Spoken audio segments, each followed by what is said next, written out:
So we're in a lab now where they are doing experiments to simulate growing plants in space, because the longer the missions go and the further from Earth they go, the more dependent astronauts will be on growing their own food. This can't be a sleep-intensive activity. The crew is we're not devising our crew competence by sending up people who are obviously farmers like the Martian did.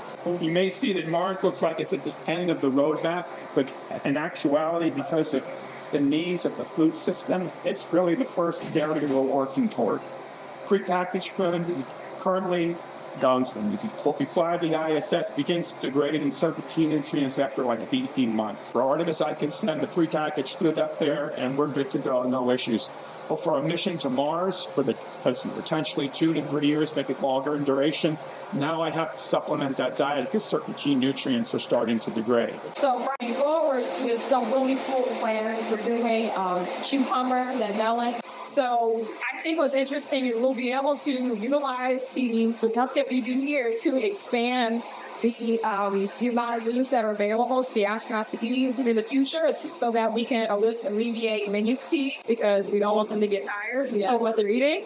Or engineer plants that have less inedible material, more fruit associated with them. So we're actually using more of the plants than what you would traditionally grow today. One of the plant growth systems we have on ISS is called the Advanced Plant Habitat, or the APH. And the experiments that go on there are called the pH experiments. PHO4, I didn't mention last time, but we grew peppers in the Advanced Plant Habitat. And then this one is going to be PHO7. And it's 7, right? Yeah, what we're using is technology, science carriers, sensors to help us identify what's going on inside the boxes. And then we develop hardware here in our makerspace, like 3D printing, fabrication, rapid prototyping, to make everything work. One of the features of this experiment is something that we haven't done yet, is collecting a sample from the root zone in microgravity.